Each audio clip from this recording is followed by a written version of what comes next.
मैं बचपन से ही अपने पिता के साथ चर्च में और चर्च की एक्टिविटीज़ में जुड़ा तो था, लेकिन स्कूल और कॉलेज पूरा करने के बाद परमेश्वर के रास्तों से मैं दूर हो गया।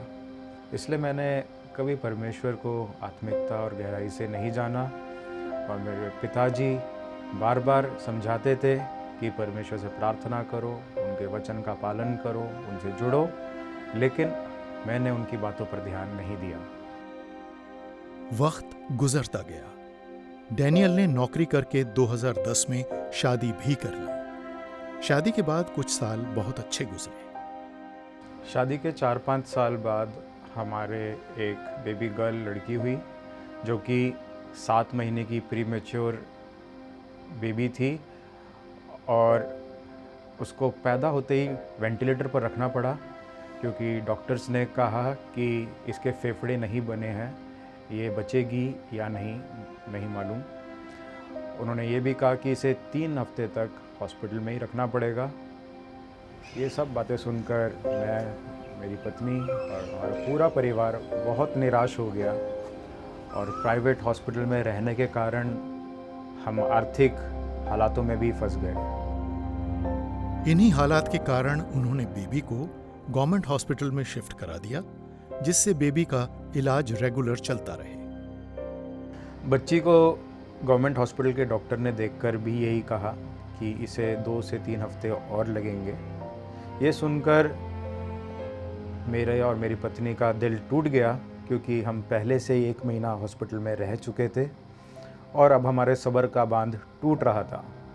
और इस तरह इलाज करते करते 3 महीने बीत गए और बच्ची की तबीयत और ज़्यादा ख़राब हो गई। और उसके बाद उसको डॉक्टरों ने दोबारा से वेंटिलेटर पर रखा और वेंटिलेटर पर इस बार वो 2 महीने तक रही और डॉक्टरों ने हाथ खड़े कर दिए। इन हालातों के चलते हुए 8 महीने बीत गए। इस बीमारी के कारण डैनियल पूरी तरह टूट चुके थे। इसी दौरान उनकी नौकरी भी चली गई। आखिर मुझे परमेश्वर के पास आना पड़ा, क्योंकि मुझे एहसास हो गया था कि परमेश्वर के सिवा मेरी बेटी को कोई जीवन नहीं दे सकता, क्योंकि ना तो उसे पैसा बचा पा रहा था, ना ज्ञान बचा पा रहा था। और एक दिन मैंने घर पर आकर परमेश्वर के सामने अपने घुटने टेक दिए और प्रार्थना करने लगा। परमेश्वर, मैंने बहुत सी गलतियां करी हैं, मैंने आपको कभी नहीं जाना, आपकी आत्मिकता को कभी नहीं जाना। मैं रो रो कर परमेश्वर के सामने अपनी गलतियों के लिए माफ़ी मांगने लगा और पश्चाताप करने लगा। इस प्रार्थना के बाद मैंने अपने अंदर एक हल्कापन महसूस किया और मुझे एहसास हो गया कि अगर मेरी बेटी को कोई नई ज़िंदगी दे सकता है तो वो प्रभु यीशु मसीह ही हैं।